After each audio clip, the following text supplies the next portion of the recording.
to welcome you to Viewpoint the Conversation. Viewpoint the Conversation is a place where we raise topical socio-political issues and, of course, give you an opportunity to express your opinion on it. We follow the stories and we serve it hot. Previous editions of the Viewpoint, the conversation can be watched on www.solidfmradio.com. Do well to participate by calling 0902-311-109 or 0705-079-109. You can also watch us live on Facebook at Solid 100.9 FM. So this morning on Viewpoint, the conversation, we're taking an analytical look at Bishop KUKAR's Easter message. On the headlines this morning, we have a rebuttal from a federal government asking him to put off his clerical garments and join politics. He's also accused of hate for the government. The presidency in month took a swipe at the Catholic Bishop of Sokoto Diocese, Bishop Martin KUKAR, for his continuous criticism of the president, Major General Muhammadu Buhari, retired, and his regime asking him to remove his cassock and consider joining partisan politics and see how far he can go. The presidency new special assistant on media and publicity, Gabriel, made the presidency's position known in a statement they titled KUKAR's Virus of Hate. And quoting different biblical messages, the presidential spokesman faulted the bishop, saying from his pulpit he devoted his Easter message not to Christ's death and rebirth, so man might be saved, but to damning the government in the most unchristian terms.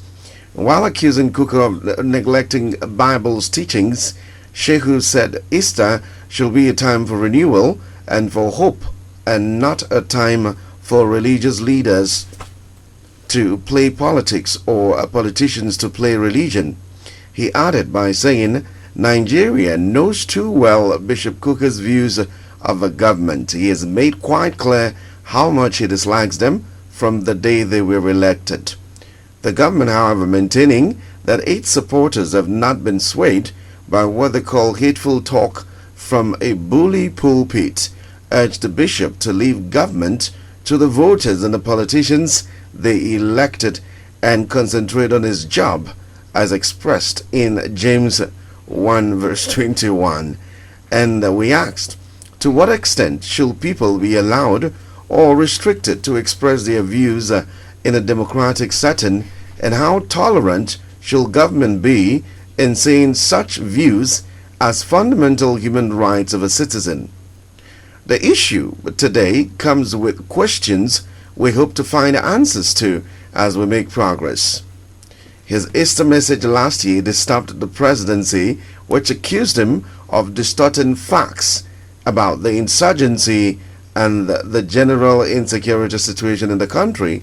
But KUKAR, in his 2022 Easter message titled To Mend a Broken Nation, the Easter metaphor, said every aspect of life in Nigeria has been destroyed while corruption is enthroned.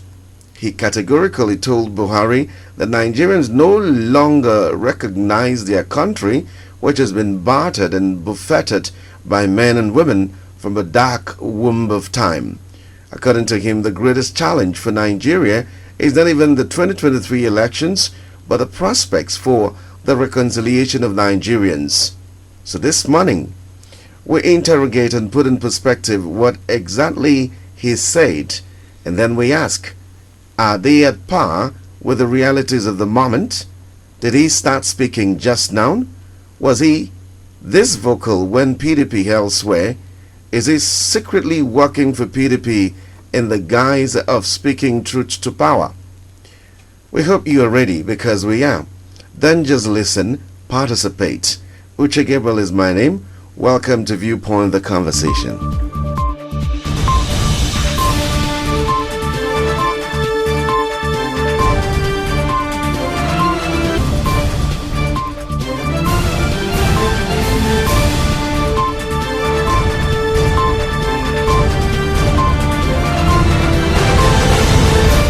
Joining me this morning is a communication expert, a seasoned public affairs analyst, Mr. Emeka Adam. Good to have you. Thank you so much. I'm glad to be here, and I want to say happy Easter to our people out there. We are still in the Easter mode. Yeah. Okay. In my introduction, I raised a number of questions. Let's start there. What exactly did he say that is causing all of this trouble? Well, it's not new, but then was he on or off point? And how at par are they with the reality of the times? Thank you so much. Bishop KUKAR is not a new name in Nigeria. Nigerians are quite familiar with him, tracing him from the days of when he was the head of communications section of the Catholic Secretariat. He has always been a man who fires from all cylinders and always hitting the right target. I must tell you, I admire Bishop KUKAR, and I am not the only one that admires him. A lot of people admire him because he speaks truth to power. Just like you recounted in the intro. I remember in 2021, his Easter 2021 message, it rattled the presidency as much as they are being rattled right now. And what is the reason for all these issues? It's because naturally, when you say things the way they are, it makes a lot of people very uncomfortable. Unfortunately, Gabriel cannot tell us the essence of Easter. He can't, because Easter is a period of spiritual and physical liberation. The coming of our Lord Jesus Christ brings hope, succor, not only to the emotionally depressed, to the spiritually depressed, to the physically depressed, and to the socially depressed. So Easter provides a very good opportunity for us to x-ray, our existence spiritually, physically, and otherwise. It's a very good period for us to ask ourselves, how did we get there? How do we get out of this place? And just like Bishop KUKAR has said, the whole talk, the whole talk right now is not even how did we get here, it's how do we get out of this place. And I'm happy, that in that same message he has provided some level of leadway. Bishop KUKAR has called our attention to the realities that we face. There's nobody today in Nigeria who will say that he doesn't understand what Bishop KUKAR is talking about. He spoke in very plain language. He spoke in an everyday language that even those who are not so educated will understand him. Bishop KUKAR has asked and raised our attention to the fact that today a lot of Nigerians are question. In fact, if you look at, I call your attention to, if you look at the 3 items, the 4 items that are contained, the articles of statehood that are contained in our coat of arms, it's unity, faith, peace, and progress. Today, the unity of Nigeria is in very serious question. A lot of people have questioned the unity of Nigeria. People no longer have faith in this entity called Nigeria. Is there peace in Nigeria? Your answer is as good as mine. And when there's no peace, can there be progress? You see, these are things that for anybody who bothers about this Nigeria, and I always tell people that the real leaders of this country are not really those who are sitting down in very big chairs in our government houses scattered all over Nigeria. They are people who sleep and wake up with an idea of how do we better this society. And these are people who probably do not control political leadership or political positions. They think day and night. They go to God in prayer. They ask God for a leeway on how to solutions and suggestions on how to move Nigeria forward. And when they tender these things, and those in government begin to castigate them because they are speaking truth to power. And I always look forward to his Easter, Christmas, and special occasion messages, because he says things the way they are. It's not every religious leader that stands, to say things the way they are. A couple of weeks back, at the beginning of this month, another gentleman of God, the general overseer of the Redeemed Christian Church of God, Adeboye, he said some things, and once again the presidency became rattled. And you see, each time you say things the way they are, what I don't know what the presidency wants is when people just come to clap for them and clap and say, no matter how they dance, whether they dance well or not, everybody will clap to them, say, you have done well. No, our Lord Jesus Christ, when he was on earth, he looked those in authority, he looked them in the face and told them the truth. And so for every man of God who is in Nigeria right now, will tell the people in authority, things are not just moving well, and that is the truth. It doesn't matter whether they like it or not. Things are not moving well. The economy is in shambles. The security is nothing to write home about. The people are frustrated. There's anger in the minds of Nigerians everywhere. People don't even believe in themselves again. People don't believe in the entity called Nigeria. So where do we go from here? All right. Now, he mentioned some thematic areas, and the first one was corruption. And permit me to read. KUKAR pointed out that while corruption is thriving under Buhari, every aspect of Nigeria has been destroyed. According to him, it is no longer necessary to ask how we got here. The real challenge is how to find the slippery rungs on the ladder of ascent so we can climb out. Yet we ask, ascent to where? With everything literally broken down, our country has become one big emergency national hospital with full occupancy. Our individual hearts are broken, our family dreams are broken, homes are broken, churches, mosques and infrastructure are broken, our educational system is broken, our children's lives and future are broken, our politics is broken, our economy is broken, our energy system is broken, our security system is broken, our roads and rails are broken, only corruption is alive and well. One will be tempted to ask, what is there to say about our tragic situation today that has not been said? Who is there to speak that has not spoken? Like the friends of Job, we stare at an impondderable tragedy as the nation unravels from all sides. One can't help appreciate his imagery and literary tools. He's a communication expert himself. You see, I many years back, when I was an undergraduate student at the University of Ibadan, I had written an article then, as a member of the campus, press group. I wrote an article and I said, ever since, I grew up to understand that I'm a Nigerian, become conscious of the fact that I'm a citizen of Nigeria.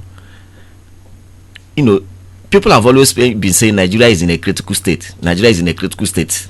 Now, if you liken that to be a hospital, to be a sick man, how could have Nigeria been in a critical condition? If you go to a hospital and they tell you that, oh, this person is in a critical condition, it calls for emergency, isn't it? Intensive care. Now, I'm happy that Bishop KUKAR is using the same allegory, to talk about Nigeria. And over 22 years after I left university as an undergraduate student, Nigeria is still being described as being an emergency situation, in a critical situation. So when are we going to get healed and become strong again? That is the question that Bishop KUKAR is asking there. That it's no longer about how did we slide into the abyss as a nation. Now our basic preoccupation should not be look for the ladder, scramble for the ladder, position it well on, because the ground on which we are even inside is very slippery. So you need to position the ladder well so that when we begin to climb, it doesn't slip out and we return to square one. To position it well so that we can climb up. Then he now asks a very important question: where are we even climbing to? Now that is why we are saying in Nigeria, as a nation that is facing these challenges, there's need for us to come together to say, look, this is our problems. How do we get out of this problem? Because if you don't do that, you just be moving you just be carried by the wind of time. You may not even know where you're going to. You may not have a direction. So it's very important, and that is why people like us have consistently been saying that Nigeria needs a restructuring. You see, because the last time the National Assembly came and they embarked on the constitutional amendment, and I was one of the voices that was crying, using all the available opportunities I had, in the mass media, to say that yes, it is good to amend the constitution, but that isn't the beginning point. We should forget about all this cosmetic approach and convene a sovereign national conference where we need to restructure this country, get things right, so that if we have built before and we say, oh, the foundation is very faulty, we don't begin to patch and begin to amend a faulty building that has faulty foundation. All you need to do, get it right. Because I remember the words of one of the late political sage that this country has produced, the late K.O. by the way. He said that first food no be food, second food na be proper foolish, unquote. Now if we have built before and we didn't get it right, it means that our second attempt to building a strong nation, we must do the needful and get it right. Bishop KUKAR has raised some very important issues there, and it says that a lot is on the table of Mr. President, whether it is security, whether it is economy, whether it is fighting corruption, whether it is building a sense of national cohesiveness and unity. A lot is on the table of Mr. President. You see, we run an executive democracy, and executive democracy simply puts a lot of powers in the hands of the president. He determines a lot, and so Nigerians hold him responsible because among all the executive members of the executive arm of government, he's the only man, that was elected by himself and his vice president. But of course, you know that the vice president position is hinged on his own ticket. So both his ministers and his appointees, Nigerians don't hold them responsible as much as we hold Mr. President, because he is the one that we elected, and he's the one that ordinarily should give us, a state of the nation address and tell us how far he has and what he has done with our mandate. All right. Let's quickly take a look at Bishop KUKAR's antecedents. Did he start speaking now? And one questions, when PDP was in power, was he as vociferous as he is right now? I could remember very well that, like I said earlier on, Bishop KUKAR didn't just start today. He's a very familiar name, in the social circles in Nigeria, in social political circles in Nigeria. Right from when he was director of communications in the Catholic Secretariat, and you know that the Catholic Church has always been one organization who doesn't shy away from speaking truth to power. Because that is their nature. They are trained. The men of God, they are trained to be very outspoken. So now, having occupied that position, it prepared. He has always spoken to those in authority. He has always questioned issues. He has always providing, some kind of some kind of X-ray and analysis that is required and limited to the office you occupy. When PDP was in power, he was speaking. Now, you may say that, well, he wasn't speaking the way he's speaking right now. The point is, are things exactly the same now? We know that Nigeria has never been an El Dorado from the beginning. We all know that very clearly. But the way things are now, the issues that he addressed there, when during Jonathan's regime, Boko Haram came heavily, we faced that challenge very. KUKAR spoke. He spoke out very glaringly. So you don't expect him to be speaking so much about Nigerian unity at that time when he didn't come under this kind of pressure. Now, these are the things you need. The Nigerian economy did not come under this kind of pressure. It is facing now at that time. So you address issues that are relevant at the moment. When, as we are approaching 2011 general election, 2015 general election, the issue of political violence and acceptability of the outcome of an election was the issue at that time. He, alongside members of the National Peace Working Group, preoccupied himself with talking about peace and how to accept the result of an election, and seeing election not as a do or die affair, but as some kind of sporting activity that if you don't win today, you can win tomorrow. So Bishop KUKAR has always been there. He has always been there.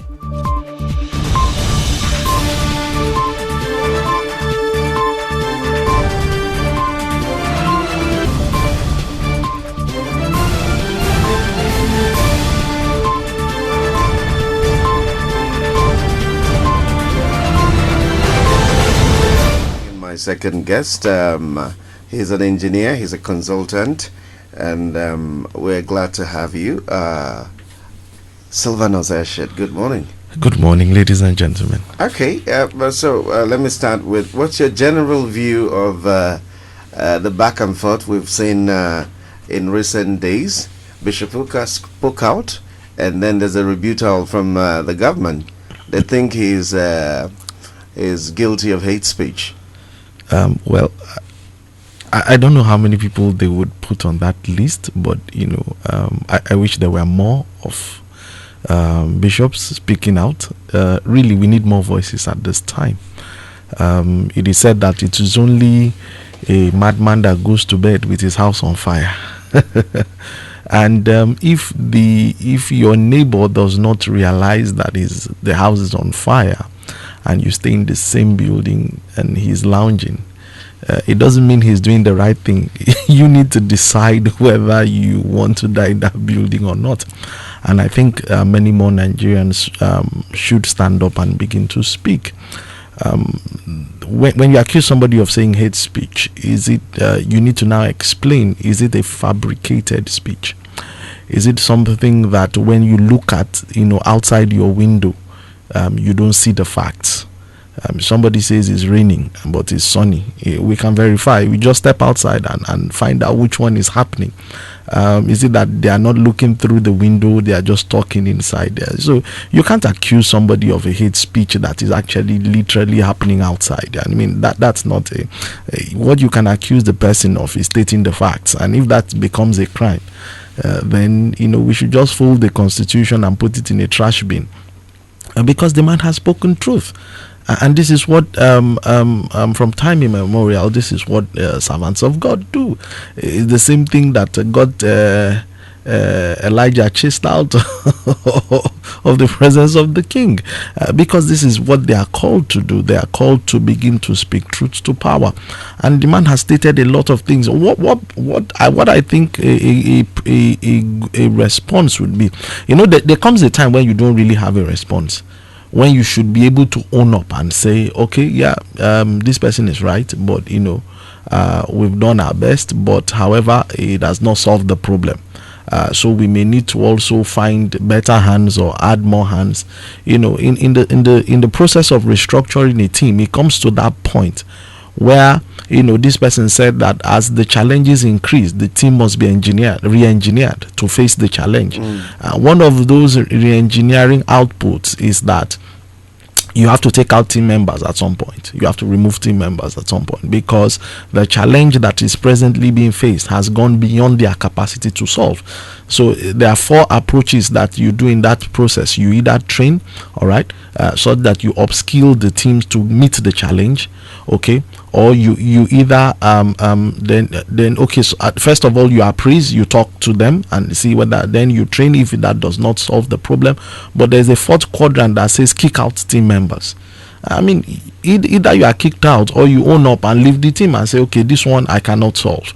I think that is the honorable thing to do at certain point in time. Does that feel like the ruling class is satisfied with what they have done so far? In this part of the world, we have a certain how will I say it, a herd mentality. Truly, that's why it uses the word class. And unfortunately, this has been the plague of the nation or Africa as a continent, because we have a ruling class that never seems to see, most of the time, but sometimes they see until they enter the ruling class. Okay. That class has a thick sunshade that paints a picture that is not reality. So they tend not to see anything outside of that view, and then they stay on. They are entrenched. They are stuck where they are. There's a time for you to own up, and this is when people begin to solicit help. You begin to tell people that, please, I can't solve this problem, and it's not a degrading matter. No man is an island of or a deposit of all knowledge. There's a time to say this one we cannot solve. Now, if Bishop KUKAR got it right by speaking truth to power, and you've rightly mentioned that should be part of the responsibility of those who are called to speak truth to power, doesn't that implicate those who you could charge with the conspiracy of silence? Yes, there was that famous phrase that Martin Luther used during one of his speeches. He said, so when they came for your neighbor, okay, your friend, you kept quiet. Then they showed up for your neighbor, you kept quiet. He said, very soon they will come for you. Unfortunately, when they do, there will be nobody else to speak up on your behalf. So a month ago or thereabout, it was so now it cannot even be misconstrued as a religious matter, that because the man is a Christian. No, a month ago it was the cleric of the mosque in Abuja that was under fire. Why? Because the man felt the need to address issues headlong. Okay, now there's on the other divide, now there's a Christian bishop now speaking up. So you cannot even misconstrue it as a religious gang up. The facts are there on the ground, and the man succinctly put it in his message. Everything is broken. Everything is broken. All right, Emeka. Something. One of the things it stirs is the role of the churches, and also the traditional rulers, and he actually mentioned it. But you see, in some cases, there's too much leaning to the government of these institutions, and so we get to that point where we don't really want to speak out. I am sure what he is doing is not very comfortable, not very safe. It seems majority of Nigerians are beginning to fear for their lives, and the freedom of speech seems to be on the balance and about to be eroded. Yes, naturally, when you speak truth to power, the powers that be become very uncomfortable, and if that consistency is maintained, it's very natural that the powers that be would want to silence that voice. However, either by shutting you down, or however they want to ensure that that's vocal voice that puts them on the hot seat, it's completely put off, silenced. Now, it's not just about the Buhari administration. This is what I have discovered, and more so in Africa. You can't compare that with civilized countries where the fundamentals of free speech is very well enshrined, and it doesn't matter. You can even tell the president may be addressing you, he say, Mr. President, you are a liar, and you still walk out of that place very free. If you try it anywhere in Africa, of course you know what will happen to you. So that is very clear. Again, also, what very pathetic, the issue of the traditional rulers. As much as we respect them, tracing it back to, I think it was 1973 or 74 local government area reform, which drastically reduced the powers of our traditional institutions. And presently, as it is, the traditional institutions are just mere figureheads. Their existence and their survival is completely hinged on government. As it is right now, you find out that no matter the class of the traditional ruler, there are people they are classified. We have people who say they are first class, second class, and third class. Even the first class chiefs, his Royal Majesty's in quote, you can't leave your domain without taking permission from the local government area chairman and the governor. You can't. In fact, the commissioner for chieftaincy affairs will just be the one to remove you, to call you to order and remove you. And so and these are institutions that we revere before the coming of the current European, I will use the word European political hegemony that we have now. And so they have reduced them to the extent that they can't even talk. They literally pay them, because most of them collect 5% of the budget of the local government area. And from time to time, the governors buy cars and give to them. And if they even speak against the governor, of course, so what happened in Imo State when Rochas Okorocha was there? Then the traditional institutions, the traditional rulers came together to deliberate on issues, and at the end of the day to take a position. You saw what? So they ran into affairs. They ran into big trouble with the governor. The same thing happened in Anambra State when Willow Biano was there. So you see, these are the kind of things that this whole thing started when the military was there. The military wasn't comfortable with the traditional institutions, and that was why when that weakening of their powers began. And today they hardly talk. The only thing they do is when the governor or the president is visiting their domain, they just welcome them and say some few good things about them, whether those things are real or not, and people walk away. So that is how pathetic has the people. But the clergy has become the last hope, because the political establishments have no answer to the clergy. You know, remember the issue of the murder in the cathedral in the British history. You know, how they try to muffle the voice of the clergy, and the Archbishop of Canterbury said, you know, the history is there for us to see. So that is why, for me, I'm not, as a Christian and as a born again Christian, I'm not always very comfortable when our various men of God keep silent in what is going on, because that is one institution that at least the political leadership has some measure of respect for. All right, let's tie it up. Let me bring back Sylvanus. He just mentioned something, and it's very cardinal. There are two dimensions in what the church does. There's the spiritual and there's the social. You see churches that are almost in heaven, so they don't bother about what goes on here on earth. And then you see those who are also bothered about what goes on here and probably not too bothered about. So it becomes necessary to constantly balance the spiritual with the social. To what extent should the church really get bothered about what goes on around them? And is it not possible that the church could get colored or biased by certain things? Should pastors get involved politically? Well, by their job description or by their call, that is what they are called to do. The agenda here is not heaven alone or the spiritual alone. Notice, if that was the purpose, as soon as you get to know God, he would have evacuated you from the planet. No, the agenda here is to affect the planet. That is why when people become born again, they don't check out, they don't evacuate. No, the agenda is said, as long as you are upon the planet, you are the light of the world. That is the agenda. The agenda is to beam light, and so that delicate balance must always be there. So when people say that, you know, religion, let's separate it from, you know, politics. I mean, where do you separate it from? The political systems of the world as it is right now is hijacked, is coined from the scriptures. That's where they got it from.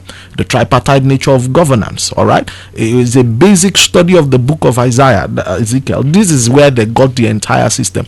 The systems of the world are designed, you know, democracies and all of that. All of these as offsprings of, you know, the church. It's not, when people are saying those things, you need to go back in history and find out how did the systems of democracy come about, who were the fathers that coined these things, and the constitutions of the world superpowers, as it were in the original state, was an adaptation of scriptures and all of that. So you don't just throw that away. If that is what gave birth to this, why do you want to now kick it out of the entire system? The entire system now goes into a spiral, downward spiral, because the core values that drive those things, those institutions are not just running because of, you know, on autopilot. There are core values that the individuals that man those institutions must first of all possess, and those core values are all gotten from, you know, the religious spheres before they can be effectively deployed in the systems called democracy and governance. One of the things they mentioned was you know, the kind of precedent that Nigerians should consciously begin to expect. But there are churches who are not vibrant with telling people to get their voter cards. I've seen your pastor, Pastor Defarasin, make statements in that direction and telling people, go get your PVCs. There are a lot of other people who don't feel churches should be doing that. What's your opinion on that? Well, you see, this is the issues that we have. When you step into the four buildings of a church, I mean the physical structure, or you become a part and parcel of a denomination, where did you come from to become that? You don't step out of a vacuum somewhere in space and come to church and return. You return back into your system, right? It's the same people that make up the census that go to church, right? It's the same people, you know. So it's just that you have developed a culture inside that four walls to try to forget the things that happen outside those walls. Because those same people are the people that are counted in census. Those same people are the people that are registered in NIMSI. Those same people are the people that own bank accounts in Nigeria. So how come it is only within those walls that you cannot encourage the people to do some of the most basic things that will affect their lives the most? I mean, it is just like an ostrich hiding its head inside the sand and hoping that his body is covered. All right. The balance must be put there, but it must be done.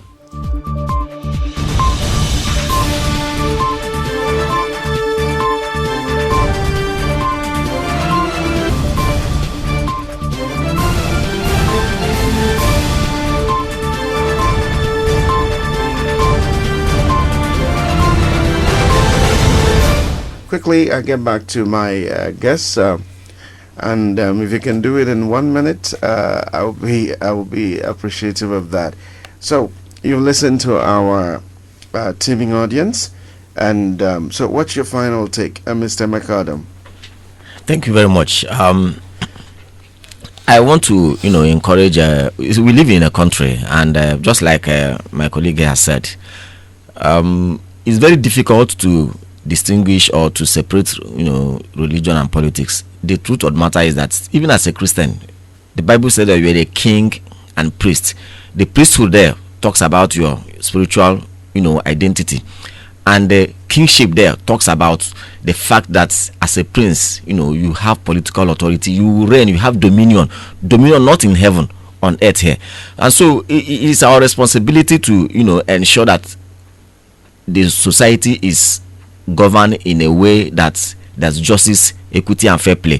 And those who are occupying political positions may not see these things. So it's our responsibility to speak to them at every point. If they're going off key, we tell them, look, that is different from partisan politics. What we may not do is to come to church as a man of God. You use the agency of the pulpit and you begin to say, vote for this, vote for that. You can't say so, but you have a responsibility to speak to those in authority to ensure that at every point in time there's justice, there's fair play, there's equity.